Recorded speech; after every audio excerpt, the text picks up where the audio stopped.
Medical కాలేజీలు ప్రైవేటీకరణకు సంబంధించి ఈ మధ్యన కోటి సంతకాలు సేకరణ చేశారు. జగన్మోహన్ రెడ్డి గారు గవర్నర్ గారిని కలిసి బయటకు వచ్చిన తర్వాత ఒక ప్రెస్ మీట్లో మాట్లాడుతూ ఎవరైతే ఈ ప్రైవేట్ కాలేజీలని తీసుకుని నడిపించే వ్యక్తులు ఉంటారో వాళ్ళని 2 నెలల్లో జైల్లో పెడతాను అధికారంలోకి వచ్చిన తర్వాత అని జగన్మోహన్ రెడ్డి గారు వ్యాఖ్యానించారు. దానికి కౌంటర్గా పవన్ కళ్యాణ్ గారు ఇది రౌడీ రాజకీయం, బెదిరింపు రాజకీయం అని చెప్పి ఆయన కౌంటర్ ఇస్తున్నారు. ఏంటి సార్ ఎలా రోమాలు తీసేస్తాం, తర్వాత రేఖలు చెప్పేస్తాం.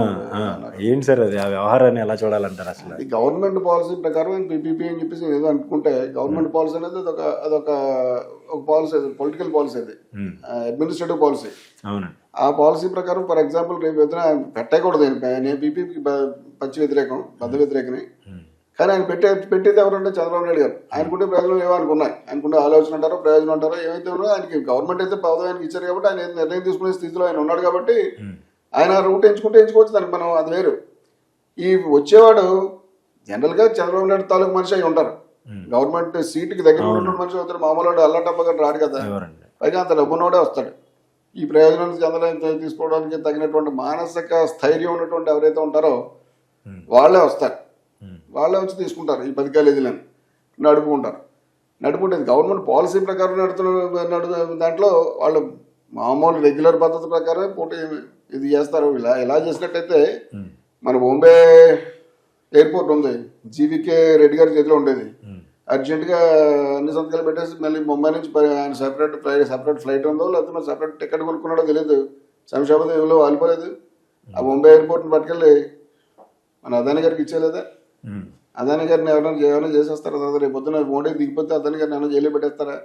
పెట్టరు. గవర్నమెంట్ ప్రకారం అంత పద్ధతి ప్రకారం జరిగినట్టు చూపిస్తారు. అంతా రిటర్న్ డాక్యుమెంట్ పరంగా ప్రొసీజరల్ గానే జరుగుతుంది, కానీ లేకుండా జరుగుతుంది.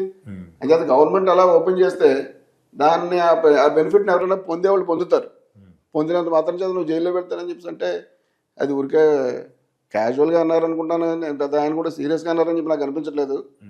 బెదిరింపు ప్రస్తుతానికి ఎవరు దాంట్లో వేలు పెట్టకండి సుమా, ఓపెన్గా ఉంచండి, వచ్చిన తర్వాత మేము ఏదో కడతాం వచ్చి అనేటటువంటి మాటలు అని ఉండొచ్చు. అలా పెట్టడం కూడా సాధ్యం కాదు.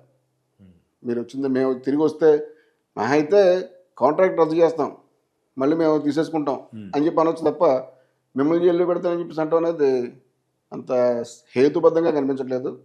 మనం దాని గురించి జరుగుద్దని చెప్పి ఆశించక్కర్లేదు. వాళ్ళకేం అవ్వదు. అంటే ఈ వ్యవహారంలో తీసుకుంది నిర్ణయం ప్రభుత్వం అండి. ప్రభుత్వ నిర్ణయం ప్రకారం ప్రైవేటు వ్యక్తులు దాన్ని నిర్వహిస్తారు.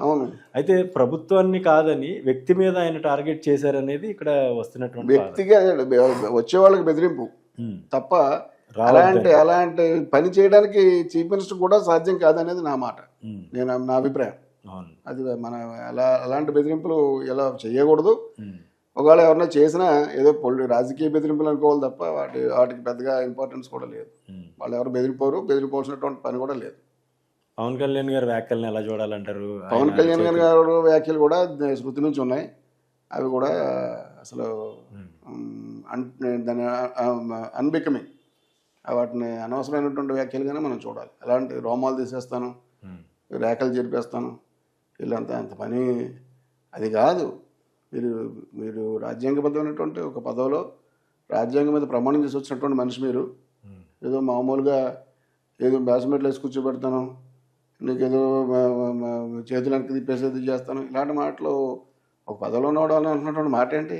మామూలు వ్యక్తులు బయట వ్యక్తులు అనుకుంటారు. మామూలు సింగిల్ బయట ప్రైవేట్ వ్యక్తులు ఇద్దరు గొడవ వచ్చినప్పుడు నేను ఏదో చేస్తానని చెప్పాను ఇతను అంటాడు, అవతల నేను చెయ్యి తిప్పుతాను, ఏంటంటే కాలు తిప్పుతాను, అవతల కన్ను బీకేస్తాను ఇతనంటే నీ తల నరుగుతాను అవతల అంటాడు. బయట ప్రైవేట్ వ్యక్తులు మాట్లాడుకోవాల్సినటువంటి మాటలు. అంతేగాని చట్ట ప్రకారం రాజ్యాంగబద్ధంగా పరిపాలన సాగించాల్సినటువంటి బాధ్యతలు ఉన్నటువంటి మనిషి మాట్లాడేటటువంటి మాట టెనారు, ఆ యాక్సెంట్ అది కాదు. కానీ కాదు, పవన్ కళ్యాణ్ అవ్వచ్చు, మరొక నాయకుడు కావచ్చు, అలాంటి మాటల్ని మనం ఎవరు కూడా ఏంటిది ప్రోత్సహించాల్సినటువంటి పని కానీ మద్దతు ఇవ్వాల్సినటువంటి పని కానీ హర్షించాల్సినటువంటి పని కాదు.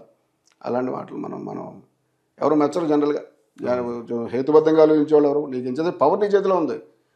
ఏదైనా ఉన్నట్టయితే చట్ట వ్యతిరేకతకి, చట్ట ఉల్లంఘనకి అవతల ఎవరైనా పాల్పడితే చట్టాన్ని ప్రయోగించు.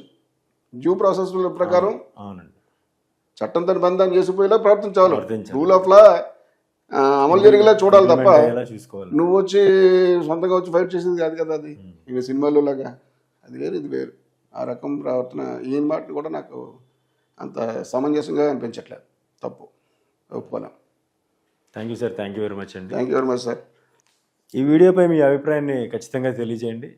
కంటెంట్ నచ్చితే మా ఛానల్ని సబ్స్క్రైబ్ చేయండి, 10 మందికి షేర్ చేయండి, లైక్ చేయండి. Thank you very much.